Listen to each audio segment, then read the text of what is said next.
अस्सलाम वालेकुम स्टूडेंट, आप देख रहे हैं मेरे यूट्यूब चैनल तालीम और तरबियत की दुनिया। मैं हूं मोहम्मद यासिर इकबाल। स्टूडेंट, हमारे पास इस एक्सरसाइज का जो क्वेश्चन नंबर है जी 12, इसमें वो कह रहे हैं the giant pandas Kai Kai and Jia Jia resides at river safari. कह रहे हैं कि भाई दो पांडास हैं जिनके नाम यहाँ पर बताए गए हैं कि भाई एक काय काय और दूसरा जिया जिया है, जो कि रिवर सफारी पर रिजाइड करते हैं, यानी रहायश है उनकी। The sum of their ages when they first arrived in Singapore in 2013 was 11 years. वो कह रहा है कि ये जो दो पांडास हैं, इनको जब 2013 में फर्स्ट टाइम सिंगापुर लाया गया तो उनकी जो एजेस थी उन दोनों का जो सम है वो 11 ईयर्स है। ठीक है, मतलब दोनों की एज को जब आप ऐड करते हैं तो उन दोनों की एज जो है 11 ईयर्स बनती है। इन 2022 अब वो कंडीशन लगा रहा है, यहाँ पर एक क्वेश्चन को समझना है। कह रहा है कि इन 2022 कह रहा है कि 2022 में Kay will be 3 time as old as Jiya Jiya was in 2013। Find their ages in 2014। अब वो बात ये कर रहा है कि भाई जो है ना, पहले हमने लेट कर लिया, फिर मैं आपको आगे साथ साथ एक्सप्लेन करेंगे। हमने लेट कर लिया कि जो पहला है ना, जो पांडा काय काय, उसकी जो एज है वो कितनी है, एक्स है, और दूसरा जो पांडा है उसकी एज जो है वो वाई है। अब उसने क्या कहा था कि the sum of their ages when they arrived at the first time at Singapore, the sum of their ages is 11 years. कि भाई 2013 में जब वो फर्स्ट टाइम सिंगापुर आए तो उनकी एजेस का जो सम था वो कितना था, 11 इयर्स था। मतलब ये जो पहला पांडा है और दूसरा, इन दोनों की एज को ऐड करते हैं तो 11 इयर्स। इस तरह हमने फर्स्ट इक्वेशन कंस्ट्रक्ट कर ली कि इन दोनों की जो एज का सम है वो 11 इयर्स है। पहली बात हो जाती है। फिर आगे क्योंकि कंडीशन लगा रहा है, मैंने नीचे कंडीशन लगानी है, तो उस कंडीशन के अकॉर्डिंगली मैंने कुछ लिखा है कि जो काइज एज इन 2022, भाई ये वाला जो पांडा है ना, इसकी आई थिंक के या का जो भी इसका प्रोनाउंसिएशन है, इसके जो एज है 2022 में वो कितनी होगी। अब देखें, वो 2013 में उसकी एज क्या थी, एक्स थी। 2013 में उसकी एज क्या थी, एक्स थी। तो आगे देखो, अगर काउंट करो 2013 से 2022 तक, इन दोनों में जो एज ईयर्स का डिफरेंस है वो कितना है, 9 ईयर्स का। मतलब 2013 से 2022 तक जो टोटल ईयर्स का डिफरेंस है वो 9 का है। अगर वो 2013 में एक्स ईयर्स का था तो डेफिनेटली 2013 के बाद जब 2022 में वो एक्स प्लस 9 ईयर्स, क्योंकि 2022 में उसकी एज 9 ईयर्स और इंक्रीज हो जाएगी, क्योंकि 2013 में वो क्या था, एक्स ईयर्स का था। तो इसका मतलब है कि इसकी एज कितनी हो जाएगी 22 में, वो एक्स प्लस 9। एक्स उसकी थी 2013 में, तो जब 2022 में पहुंचेगा तो उसकी 9 ईयर्स और एज इंक्रीज हो जाएगी। अब जो अकॉर्डिंग टू गिवन कंडीशन क्या है, अब जो है अकॉर्डिंग टू गिवन कंडीशन, चलिए मैं लिख लेता हूँ फिर आपको बताता हूँ। x plus 9 is equal to 3y। अब ये आपने एज को इसको थोड़ा और से समझना। अब वो कह रहा है कि ये जो x प्लस 9 है ये किसकी है, ये जो काय है इसकी है, x प्लस 9 है। इस x प्लस 9 को मैंने 3y की इक्वल किया और y किसके है, जे के। अब वो ये कह रहा है, स्टेटमेंट में दोबारा पढ़ देता हूं, in 2022 Kai will be 3 time as old as Jia was in 2013। कि जितने जिया 2023 में थी ना, 2013 में थी, यानी जिया की एज जितनी 2013 में थी, अगर उसको 3 गुना कर दिया जाए, 3 टाइम्स, मतलब उसको 3 गुना कर दिया जाए, तो उसकी एज जो काय है उसकी एज के इक्वल हो जाएगी। अब 2022 में दोनों की 2022 में कंपैरिजन किया जा रहा है। 2022 में इन दोनों की एज का कंपैरिजन किया जा रहा है। 2022 में इसकी एज जो है वो x प्लस 9 है, x प्लस 9 है। कह रहे अगर इसकी x प्लस 9 होगी ना तो इस वाले की 3 गुना हो जाएगी, यानी कि इस वाले की 3 गुना हो जाएगी। आप इस तरह भी समझ सकते हो कि जो जया की 3 टाइम्स एज है वो काय की एज के इक्वल है। कब इक्वल होगी? 2022 में इक्वल होगी, ठीक है। तो इस तरीके से हमारे पास एक ये जो कंडीशन है बन गई है, इसको मैं इधर ले आता हूँ, x इसको इधर ले आओ, -3y इज इक्वल टू 9 को उधर ले जाओ तो -9, ये इक्वेशन 2 आ गई, ठीक होगी। अब क्या करें, इक्वेशन 1 और इक्वेशन 2 को आपस में सब्ट्रैक्ट करना है, ठीक है जी। हमने सब्ट्रैक्ट करना है किसको? 1 एंड 2 को। तो अब देखें 1 आपके पास क्या है? x है plus y is equal to 11 है, और दूसरा क्या है? x minus 3y is equal to -9। अब हमने क्या करना है, इनके साइन चेंज करेंगे। जब भी सब्ट्रैक्शन होती है तो नीचे वाली वैल्यू जो होती है उसके साइन चेंज, ये प्लस है इसको माइनस कर दो, ये माइनस है इसे प्लस कर दो, ये माइनस है इसको भी प्लस कर दो। तो ये माइनस एक्स प्लस एक्स से कट जाएगा, +3 + 1 क्या हो जाएगा? 4y, और इधर कितना आ जाएगा? 9 + 11 कितना हो जाएगा? 20। तो यूं हमारे पास क्या आ जाएगा? y इज इक्वल टू 20, ये 4 जो इसके साथ मल्टीप्लाई हो रहा है दूसरी तरफ जाके क्या हो गया? डिवाइड, तो y की वैल्यू हमारे पास 4, 5 से 20, ये 5 आ गई। अब आपने क्या करना है कि पुट इन क्या कर लो जी, y की वैल्यू निकालिए ना, तो पुट इन 1 कर लो बेशक, पुट इन 1। अब क्या x है, x इसी तरह प्लस, देखें y है, y की जगह 5 इज इक्वल टू 11, तो x is equal to 11 minus 6, तो सॉरी 5, x माइनस 5, तो x इज इक्वल टू 6। अब तो ये आ गई है, एक की एज 5 है, एक की एज क्या है? 6 है। अब वो ये कह रहा है कि इन 2014 में इन दोनों की एज क्या होगी? अब देखें 2013 में इसकी कितनी एज थी? x, इसकी कितनी थी? y थी। तो यार एक एक साल बाद इन दोनों की जो एज है ना वो बढ़ जाएगी ना। क्या है? Age in 2014 is equal to x + 1 हो जाएगी। क्यों? 2013 में उसकी एज x ईयर थी, तो 2014 में उसकी एक 1 ईयर उसमें ऐड हो जाएगा। तो x की वैल्यू कितनी आई है? 6 है। 6 + 1 इज इक्वल टू 7। अब इस तरह लिखोगे, दूसरा जो पांडा है Jia age in 2014 is equal to y + 1। क्यों? क्योंकि 2013 में इसकी एज जो थी y थी, तो 2014 में y + 1 हो जाएगी, मतलब एक साल बाद उसकी एज में इजाफा होगा। तो देखें y की वैल्यू हमारे पास कितनी आई थी? 5 + 1 तो कितनी आ जाएगी? 6। तो यूं हमारे पास जो है इन दोनों की जो एज निकालनी थी वो निकाल ली। आई होप ये क्वेश्चन समझ आ गया होगा। वीडियो को पास करके ये उतार लें ताकि नेक्स्ट क्वेश्चन इसका करें। अच्छा, तो स्टूडेंट क्वेश्चन नंबर अगर हम बात करें 13 की, तो कह रहे हैं क्वेश्चन नंबर 13 में कह रहा है 6 adults and 4 senior citizens have to pay $228 while 13 adults and 7 senior citizens have to pay $459 to visit an exhibition at the Science Art Museum। अब वो कह रहा है कि भाई एडल्ट हैं और सीनियर सिटीजन है की बात करता है, यानी दो हमारे पास वेरिएबल है। तो हमने लेट कर लिया कि एन एडल्ट हैज टू पे $X और सीनियर सिटीजन हैज टू पे $Y। यानी हमने पहले लाजमी बात है कोई ना कोई वेरिएबल इंट्रोड्यूस कराना होगा, इसलिए हमने वो अमाउंट जो एडल्ट पे करेगा उसको हमने नाम दे दिया $X का, और वो अमाउंट जो सीनियर सिटीजन पे करेगा वो कितनी है? $Y। अब उसने एक कंडीशन लगाई है, मतलब एक नहीं बल्कि दो कंडीशन है।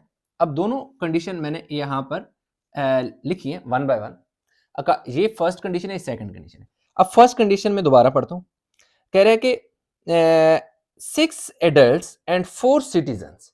अब 6 एडल्ट्स एंड 4 सिटीजन, ये देखो एडल्ट को हमने x से रिप्रेजेंट किया हुआ है तो इसलिए 6x हो गया, सीनियर सिटीजन को y से मल्टीप्लाई किया है तो इसलिए 4y, यानी 6 एडल्ट्स एंड 4 सिटीजन्स जो है वो जो टोटल अमाउंट पे करते हैं वो $228 पे करते हैं।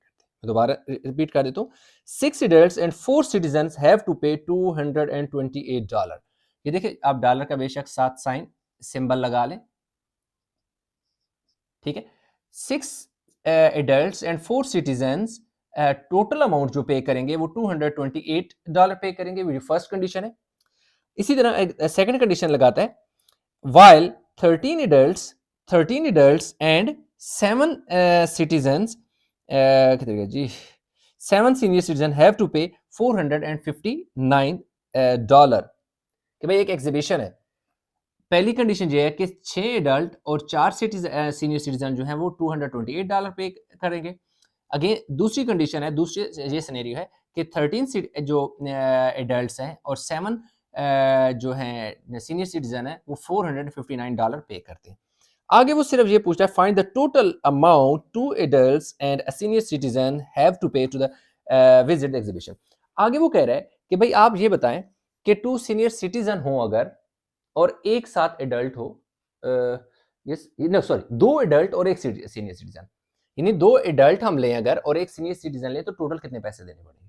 तो सिंपल सी बात है कि जो 2 वेरिएबल हमने इंट्रोड्यूस कराए हैं that is X and Y, उसको हमने क्या करना है, यहाँ पर वैल्यू 2 वेरिएबल की वैल्यू फाइंड करें।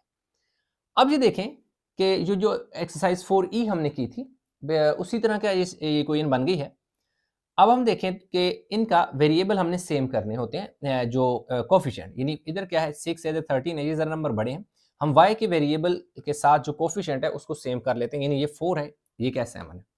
इसलिए हम क्या करेंगे, by multiplying equation 1 by 7 and 2 by 4। इस पूरी इक्वेशन को जो है आपके पास फर्स्ट है उसको आपने किससे मल्टीप्लाई करना है 7 से। अब 7 से क्यों मल्टीप्लाई करना है, क्योंकि इसका वेरिएबल जब इससे मल्टीप्लाई होगा तो 28, यानी 7 4 जा 28, और जो ये है इस पूरी को हमने 4 से मल्टीप्लाई करना है तो 4 7 जा 28। अब क्या हो जाएगा 4 मल्टीप्लाई बाय 6x 4 4 इसको sorry 7 multiply by 6x plus 7 multiply by 4y is equal to 7 multiply by 228। इनको जरा सिंप्लीफाई कर लेते हैं। 7 6 42,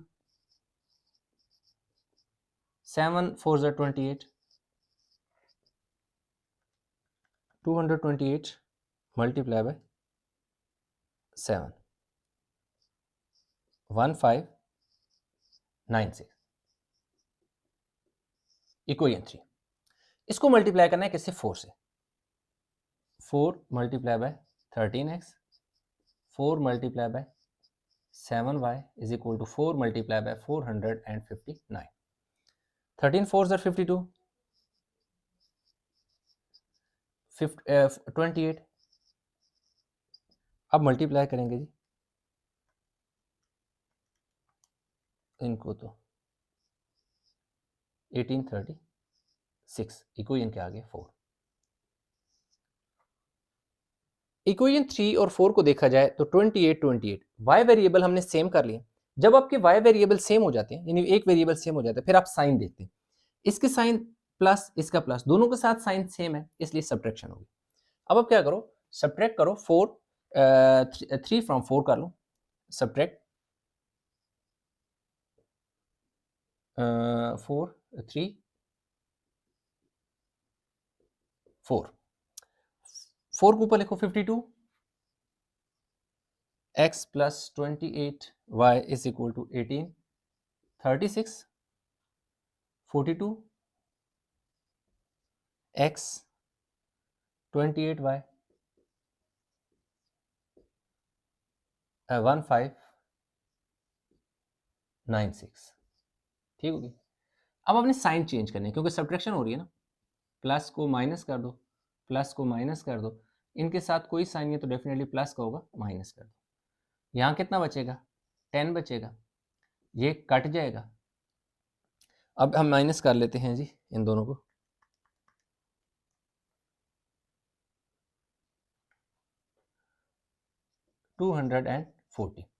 x इज इक्वल टू 240 अवर 10, तो x इज इक्वल टू 24। ये आपके पास आ गई है। अब इसी को क्या करो, पुट कर दो 1 में, पुट इन 1, ताकि दूसरे वेरिएबल की वैल्यू भी निकल आए। अब ये क्या लिखो 6, आगे क्या है हमारे पास x है, तो x की जगह x की वैल्यू 24 प्लस 4y 2 to 8। अब इन 24 को मल्टीप्लाई कर लेते हैं 144 is equal to 2 to 8। 4y 2 to 8 144। अब 2 to 8 में से 144 को माइनस कर लें। 4y is equal to 84। Next अब देखिए 4 मल्टीप्लाई और उधर जाकर डिवाइड हो गया। y is equal to 84 over 4। y is equal to 4 टू ज़र और 4 1 यानी 4 टू ज़र और 4 1। y की वैल्यू क्या आ गई? 21 आ गई। अब उसने हमसे पूछा है किधर गया, 2 adults and a senior citizen, यानी हमने क्या बताना है? 2 एडल्ट्स 2 एडल्ट्स प्लस 1 सीनियर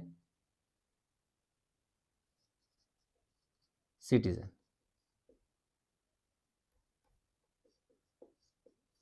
की निकालनी है। ठीक है जी।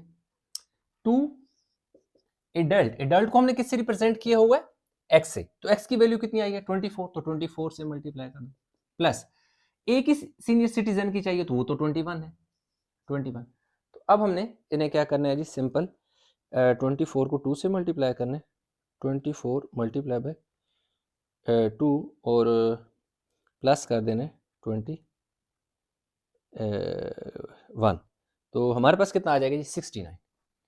ये 48 प्लस 21 इज इक्वल टू 69 या इज इक्वल टू 69। ऐसे कर लो या डायरेक्ट इसी तरह लिख लो इज इक्वल टू, बल्कि इस तरह लिख लेते हैं, इधर इक्वल का साइन 69।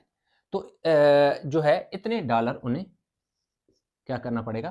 पे करना पड़ेगा। $69 पे करने पड़ेंगे 2 एडल्ट को और एक सीनियर सिटीजन को। अच्छा, तो स्टूडेंट क्वेश्चन नंबर हम बात करें जी किसकी? 14 की। Lex intends to buy either gift A which cost $10 or a gift B which cost $8 as Christmas gift for each of her parents, 2 siblings, 13 relatives and 10 friends. Given that she intends to spend $230, find the number of each gift she should buy. अब वो कह रहे हैं कि भाई एक लड़की है जिसका नाम लिग्जिन है, वो चाहती है कि या मैं गिफ्ट ए ले लूं या गिफ्ट बी ले लूं, मतलब उसने गिफ्ट ए या गिफ्ट बी क्या करने लेने हैं। तो और विच कॉस्ट $10, यानी गिफ्ट ए जो है ना उसकी प्राइस 10 है। मतलब वो गिफ्ट शॉप पे जाती है, उसमें देखती है कि एक जो है हमारे पास मतलब एक शॉप है जिसपे गिफ्ट कुछ इधर पड़े कुछ इधर पड़े, यानी उसका ए और बी है। जो गिफ्ट ए है हर गिफ्ट जो है उसमें से वो कितने का है? $10 का है, जबकि गिफ्ट बी जो है वो कितने का है? $8 का है। अब वो क्या करना चाहती है कि गिफ्ट लेना चाहती है क्रिसमस के लिए, जिसमें उस ईच पेरेंट्स के लिए, मतलब एक फादर और एक मदर के लिए लेना चाहती है। 2 बहन भाई उसके होंगे, सिबलिंग्स मतलब उसके बहन भाई हैं, 2 उनके लिए लेना चाह रही है। 13 रिलेटिव्स हैं उनके लिए भी लेना चाह रही है और 10 फ्रेंड्स हैं उनके लिए भी लेना चाह रही है। तो सबसे पहले हमने ये किया कि let number of gifts A is equal to X and number of gift B is equal to Y. तो सबसे पहले तो हमने ऐसे लेट कर लिया, फर्ज कर लिया कि 2 वेरिएबल डेफिनेटली हमने इंट्रोड्यूस कराने थे, इसलिए हमने उनको इंट्रोड्यूस करा दिया एक्स और वाई, यानी गिफ्ट ए एक्स कह दिया और गिफ्ट बी वाई कह दिया। सबसे पहले हम देख लेते हैं कि टोटल नंबर ऑफ पीपल कितने लोगों को गिफ्ट देना चाह रही है। इसलिए नंबर ऑफ पीपल हमने देखा, पेरेंट्स कितने एक उसका फादर और एक उसकी मदर, 2 वो हो गए। सिबलिंग्स 2 उसने बताए हुए, 2 वो हो गए। जो रिलेटिव्स हैं वो 13 है, फ्रेंड्स जो हैं वो 10 है। टोटल जिनको गिफ्ट देना जा रही है वो कितने हैं? 27। तो इसका मतलब ये है कि गिफ्ट ए और बी दोनों को ऐड करेंगे तो टोटल वो गिफ्ट 27 उसने लेने हैं। मतलब टोटल यानी चाहे वो ए और बी दोनों को मिला के लेना चाह रही है, तो इसका मतलब है कि पहली जो कंडीशन है, अकॉर्डिंग टू फर्स्ट कंडीशन क्या होगा कि gift A plus gift B total वो कितना लेगी? 27, क्योंकि 27 लोग हैं जिन एक एक गिफ्ट सबको देना है, इसलिए gift A plus gift B is equal to 27। चाहे तो वो 10 ये ले और बी 17 जे ले या 7 जे ले 20 जे ले, जो भी मतलब एक उसकी कंडीशन है, लेकिन पहली कंडीशन ये है अकॉर्डिंग टू फर्स्ट कंडीशन क्या है, x plus Y is equal to 27। Second condition क्या है, अकॉर्डिंग टू सेकंड कंडीशन। अब सेकंड कंडीशन ये है कि अगर इन दोनों गिफ्ट को ऐड करना है तो 27 बनते हैं, तो लाजमी बात है उनकी कुछ अमाउंट भी तो है ना। गिफ्ट ए अगर वो लेगी तो गिफ्ट ए उसको $10 का पड़ेगा, गिफ्ट बी जो है वो $8 का पड़ेगा, और वो कितना पैसा खर्च करना चाह रही है, $230। मतलब $230 में ये 27 गिफ्ट वो खरीदना चाह रही है। इसलिए पहले हमने देखा कि इन दोनों टोटल उसे गिफ्ट कितने चाहिए, 27, पहली ये कंडीशन थी। दूसरी कंडीशन ये थी कि अगर वो एक्स लेगी तो उसको हर जो गिफ्ट है उसके $10 देने हैं, और जो गिफ्ट वाई है उसके $8 देने हैं। इन टोटल को मिलाकर टोटल वो कितने पैसे खर्च करेगी, $230 खर्च करेगी। तो अब हम चेक करते हैं कि भाई वो कितने कितने गिफ्ट उसे खरीदने चाहिए, क्योंकि उसके पास टोटल पैसे इतने हैं ना, इसी में वो अरेंज करेगी ताकि कुछ ये आ जाए और कुछ ये आ जाए। तो अब हम क्या करेंगे, जो इक्वेशन 1 है ना उसको हम 8 से मल्टीप्लाई कर लेते हैं, या 10 से मल्टीप्लाई कर दें। Multiply equation 1 bye 10। इक्वेशन 1 को 10 से मल्टीप्लाई कर दो तो ये क्या हो जाएगा, 10x plus 10y is equal to 270। Equation आ गई 3। देखिए इसको भी 10 से, इसको भी 10 से, इसको भी 10 से मल्टीप्लाई किया तो 270। अब इन दोनों को सब्ट्रैक्ट करेंगे। सब्ट्रैक्ट 2 फ्रॉम 3, 3 में से 2 निकालनी है, तो ये लिखेंगे 10x। सब्ट्रैक्ट क्यों कर रहे हैं ये भी मैं आपको बताता हूँ। 270 और दूसरा क्या है, 10x plus 8y is equal to 230। देखो ना, बड़ी इक्वेशन ऊपर रखी, नीचे छोटी नीचे रखी। अब पहले ये हमने 10 से इसलिए मल्टीप्लाई किया कि इधर जो पहला वेरिएबल है 10x है, तो इसको भी हम 10x बनाने के लिए, ताकि ये 10 10 सेम हो जाए। जब हमने देखा कि ये भी 10x हो गया, ये भी 10x हो गया, तो ये भी प्लस का है और ये भी प्लस का है, तो जब दोनों वेरिएबल सेम हो, यानी उनका कोफिशिएंट भी सेम हो, जैसे 10x सेम कोफिशिएंट हो, और साइन भी सेम हो, जैसे ये भी प्लस का है, ये भी प्लस का है, तो लाजमी बात है हमें सब्ट्रैक्ट करना पड़ेगा। सब्ट्रैक्शन में ये होता है कि जो नीचे वाली वैल्यू होता है उसका साइन हम चेंज कर देते हैं। जब साइन चेंज होता है तो वहां पर कटिंग हो जाती है, इसलिए ये -10x प्लस 10x से कट जाएगा। 10 में से 8 गए तो कितना बचेगा, 2y। दूसरी तरफ 0 इसी तरह आ जाएगा। 7 में से आप 3 निकालेंगे तो क्या आ जाएगा, 4। 2 से कट जाएगा, तो y की वैल्यू हमारे पास कितनी आ जाएगी, 40, और नीचे आएगा जी 2, तो y इज इक्वल टू 20 आ जाएगा। Put in 1। अब ये क्या करें, 1 में पुट कर दें, पुट इन 1। 1 आपके पास कौन सी कोई है ना, ये x plus Y is equal to 27, तो x की इसी तरह आ जाएगा क्योंकि उसकी वैल्यू फाइंड करनी। y हमने फाइंड किया 20 पुट किया, तो x y की जगह 20 और 27, दूसरी तरफ क्या आ गया 27, तो x इज इक्वल टू 27 20, तो x इज इक्वल टू क्या आ गया 7। ये हमारे पास क्या आ गया जी, x और y की वैल्यू आ गई। तो अब हमने क्या करना है कि इसमें मैं, उसने पूछा हमसे क्या था कि find the number of each gift she should buy. तो देखिए गिफ्ट ए इस अच्छा जी, शी शुड बाय गिफ्ट, इधर लिख लेते हैं, gift A is equal to gift B is equal to. देखिए ए को हमने क्या कहा था, x, तो x की जो भी वैल्यू आई है वो इधर लिखें। गिफ्ट बी को हमने y कहा है, y की वैल्यू कितनी आई है 20 जो, यानी अब उससे क्या करना पड़ेगा, क्योंकि वो $230 खर्च करना चाह रही है, तो इसलिए वो मैक्सिमम जो गिफ्ट ए खरीद सकती है, जिसकी प्राइस है $10, मतलब जरा महंगा है, इसलिए वो जो गिफ्ट ए है वो 7 खरीदेगी मैक्सिमम, और इसी तरह गिफ्ट बी जो मैक्सिमम खरीद सकती है वो कितने खरीदेगी, $20, 20 गिफ्ट्स। तो इस तरीके से, यानी जो गिफ्ट बी है उसकी $8 प्राइस है। तो अब अगर आप टेस्ट करना चाहें, यहाँ क्या रखे लिखें, ए के साथ 7 मल्टीप्लाई करें और इसके साथ क्या मल्टीप्लाई करें, 20, इन दोनों को ऐड करें तो 230 ऑटोमेटिकली आपका आ जाएगा। चलिए चेक भी कर लेते हैं। यहाँ पर हमारे पास क्या है जी, 10x plus 8y is equal to 230 है। 10 मल्टीप्लाई बाय x, x की वैल्यू कितनी आई है 7, plus 8 multiply by 20 is equal to 230। ये कितना हो जाएगा जी 70, और ये क्या हो जाएगा जी 160 इज इक्वल टू 230।